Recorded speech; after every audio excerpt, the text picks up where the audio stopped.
Well, we're here with Maestro to talk about the 2012-2013 season of San Antonio Symphony. And if there's two big footprints that you're going to talk about and make in the 2012-13 season, it's Verdi Wagner and Brahms. It's Verdi Wagner and Brahms. Verdi Wagner share the same year of birth, so 1813, so the bicentenary is in the same year. So in the season 12-13 and the season 13-14, we will present a lot of Verdi and Wagner. In this season, the biggest pieces were the Verdi Requiem and the Ring Without Words. And the Brahms Festival, again, now becomes a favorite of San Antonio. I think our festival idea, after Tchaikovsky, Beethoven, it's going to be Brahms. The 4 concerti and the 4 symphonies. Well, you start off, we're going to quickly go through the season, and you start off with what you call Rock 3. And if there's a rock star and piano virtuoso, it certainly is Rachmaninoff's 3rd piano concerto. Yeah, which for a long time was meant to be unplayable, and then Horowitz featured it, and he was like the only guy who could play it. Now we have a lot of young talented pianists who can, and this is Catherine Chi. She's a wonderful virtuoso, and she will bring that piece to life. And I think the combination of this with Rhapsody, the Capriccio Espagnol by Rimsky-Korsakov, and then this Verdi choruses is a very, very great gala opener of the season. Yeah, and finishing off with Bizet. Yeah, so it's a best of. Yeah, it's a little bit almost like the Arthur Fiedler Boston Pops.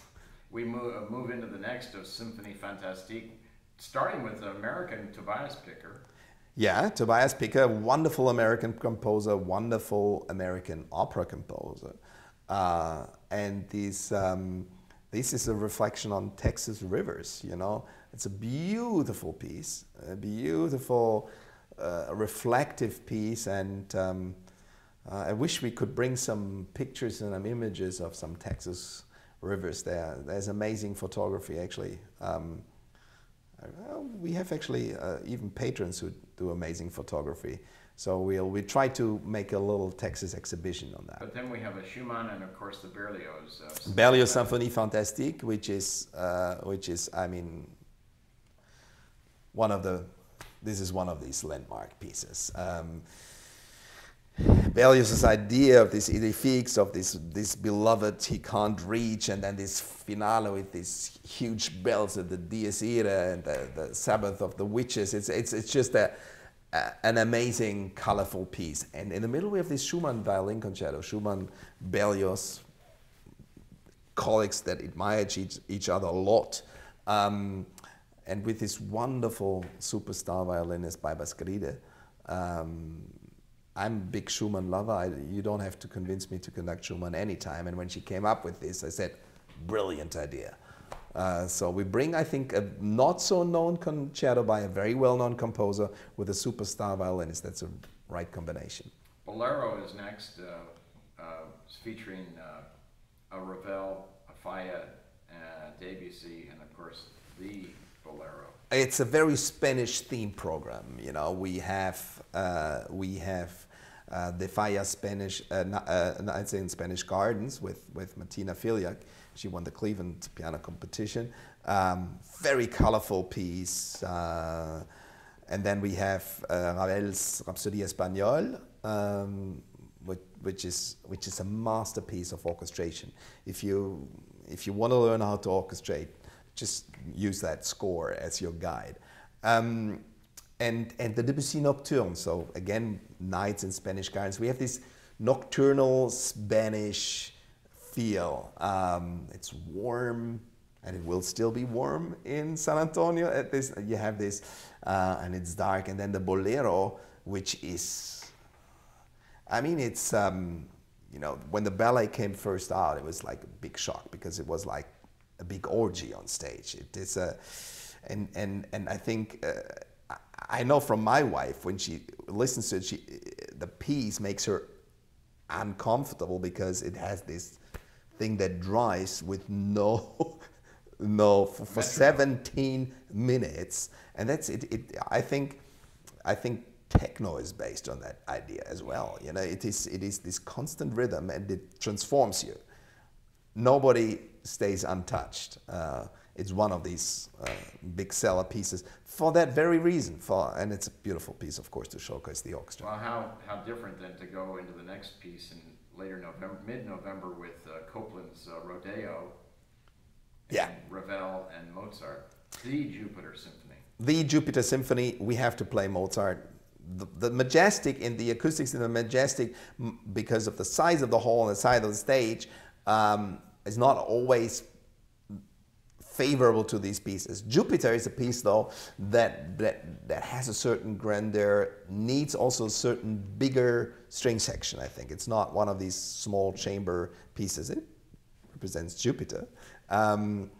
It's his last symphony. I recorded all Mozart symphony, the last 3 Mozart symphonies just 2 years ago, and it is one of my really favorite symphonies. Well, then the curiosity in me has to ask you that you go from this most famous of symphonies and you pick an early piece, a K97, for your next concert in January of Mozart's D major symphony. Yeah. How is it that you chose that? I wanted to.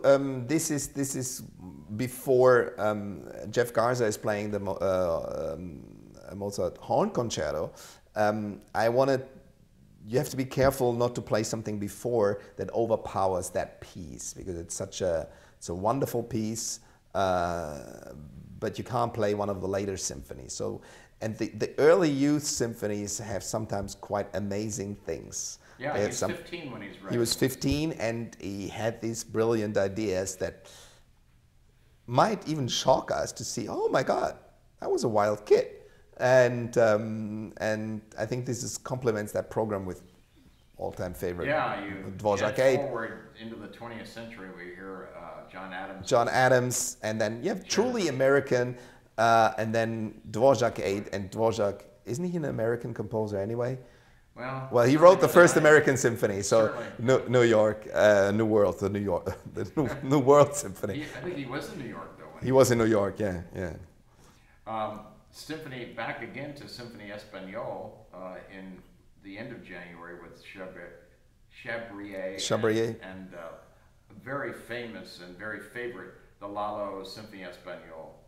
I don't know that this symphony I've ever heard that. This is a violin concerto. Symphony Espagnole is a violin concerto. Exactly. So this is a violin concerto. And Karen is going to be playing. Karen Gomio is playing it.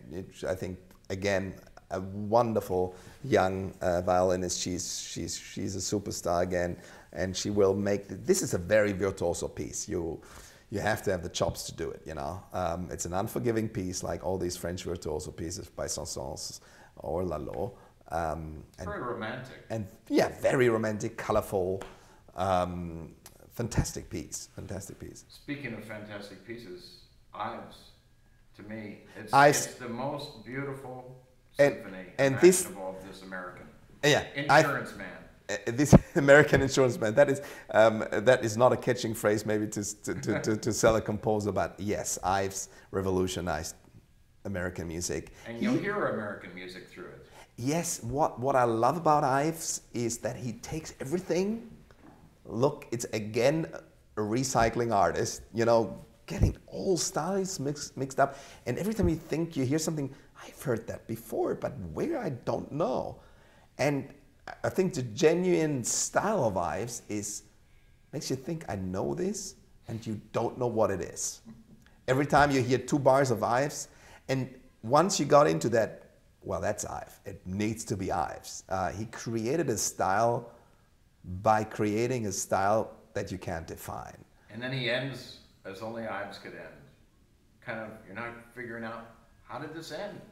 It's over. It's suddenly over. But it's but also a very romantic piece. I mean, in terms of orchestration, it's a wonderful symphony. February starts the Brahms. Yeah. So why did you choose Brahms for your 3rd festival? And what do you want to say?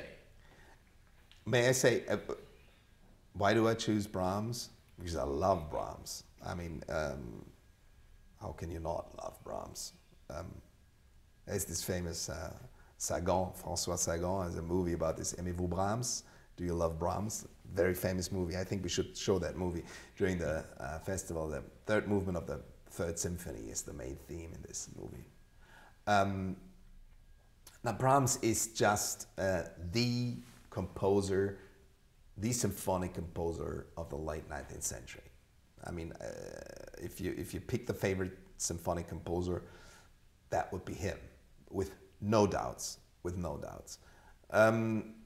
and so in my mission, you know, to progress and to develop the relationship with the orchestra and to go deeper into the core repertoire, Brahms is the very logic consequence to Beethoven Festival, and it offers us the possibility to have a very intense festival in a 2-week period of time and create again this buzz around the community.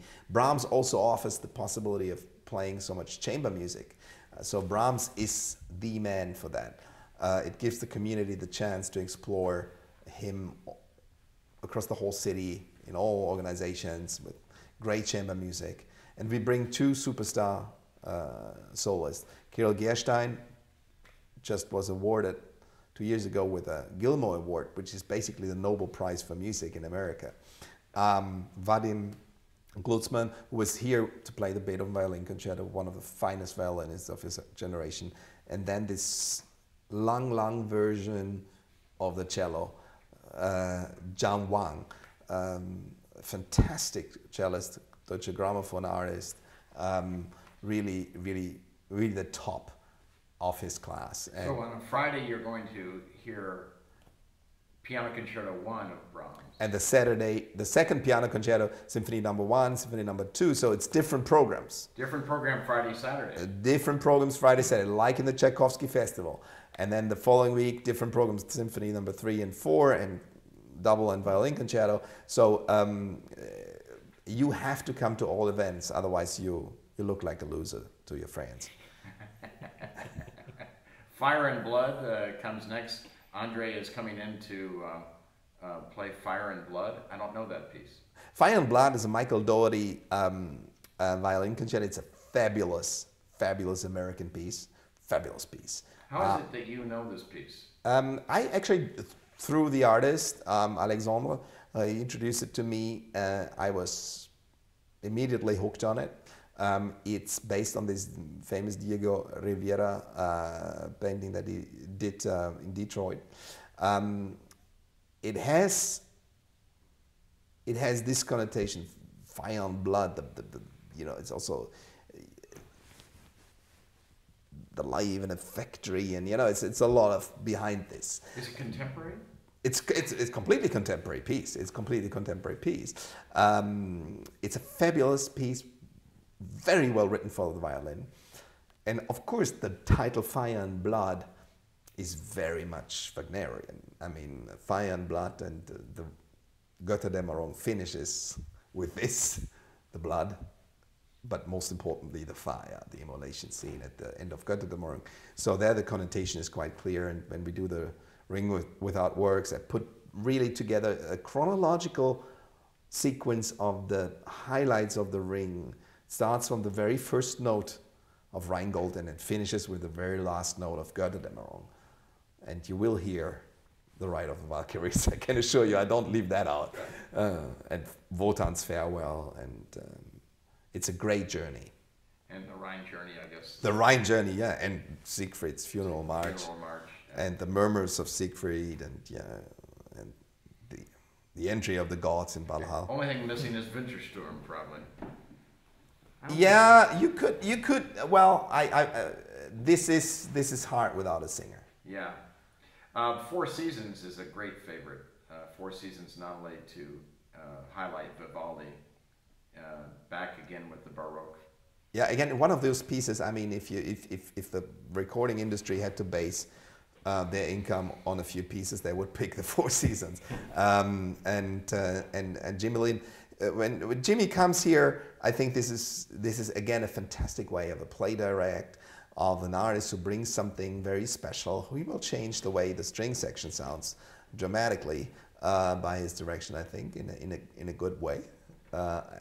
So it's an exciting concert, and this Schubert 6th, very Rossini piece is a fabulous. And you discover a few other Schubert pieces that you have never heard for violin and orchestra, and that are also very, very, very charming. I mean, he had such a short life, but such impactful life. Imagine if he had lived beyond 35, 6, That 7 is, years. I think, sometimes you think, why did they die so early?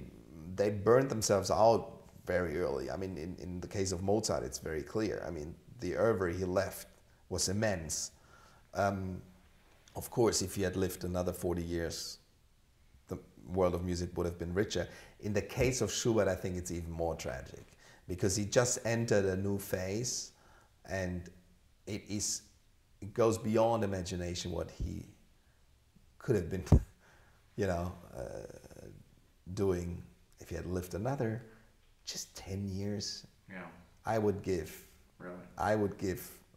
You don't say that, but I would give a lot to just have. Speaking of longevity, if anybody had longevity, it was Verdi. And here, the following weeks, in April 12th and 13th, is the Requiem. Is the Requiem. And I say one of my favorite pieces is one of his last pieces, Falstaff, and so could you imagine he hadn't composed that?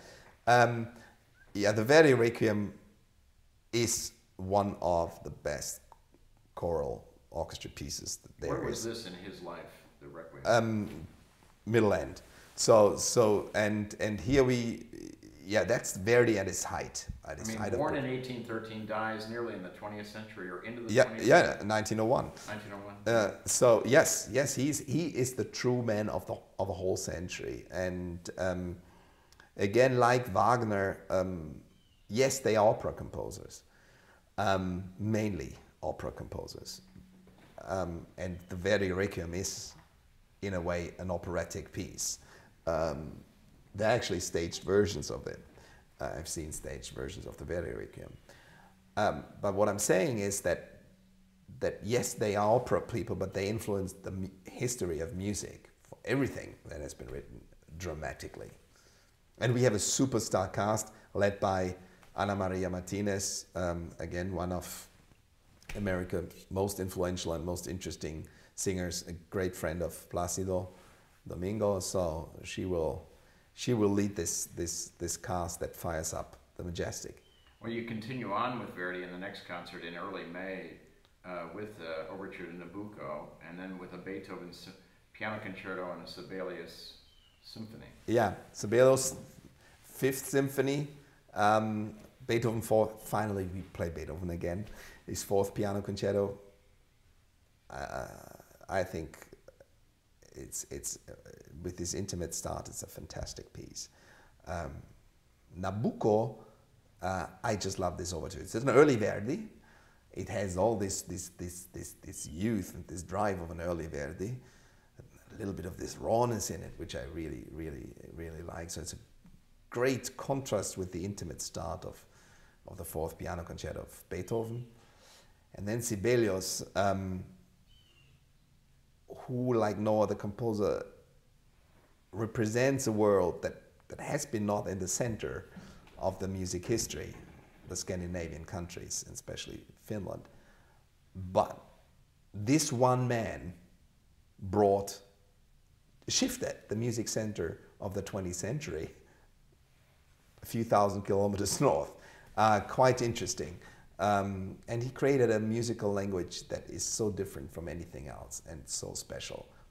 I remember a rehearsal with Leonard Bernstein on that symphony. He said to me, this is the longest accelerando in music history. There's a piece that starts at the first, the scherzo starts, the first beat, and you have to continuously getting faster till you reach the end of it. Very big challenge for a conductor. Because if you push it too hard and you have 5 minutes to go and you can't go any faster, that's nightmare. If you can't get it moving, it's terrible. Well, then contrasting from Beethoven, Sibelius, back to Mozart, back to the classic era, but then polishing it off against Shostakovich. Yeah, as I said, I see this neoclassical approach of Shostakovich a lot, and 8 is one of those most powerful pieces. It is a really power horse. You don't want to play Rachmaninoff before that. No. You want to have an entree that... Orchestra needs something left in the gas tank. Yeah, and also you need to have something reflected. So I love the idea of the Mozart before, and I'm very, very happy that we have Michel D'Alberto coming, who is France's finest pianist and an all-time friend, a wonderful artist, and he has this touch, this French touch of Mozart, you know, that just reminds me a lot of Clara Haskell when he plays Mozart. And then what a way to polish off the season with the Mahler Third. Mahler Third Symphony, you know, why am I not doing Mahler 2?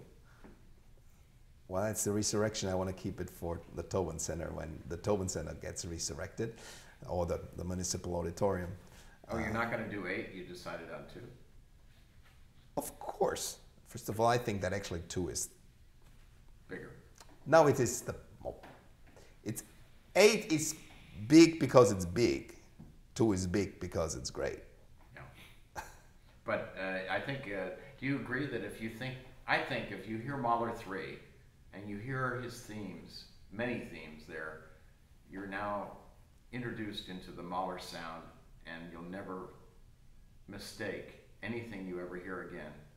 Mahler 3 gives you all you need to know. Between Mahler 1 and 3, you need to know about the sound of Mahler. And then there are other pieces like 7 where you think, oh my God, where does that come from? You know, or 6. You know, the most Mahlerian Mahler are to me 5 and 9, and the most pure.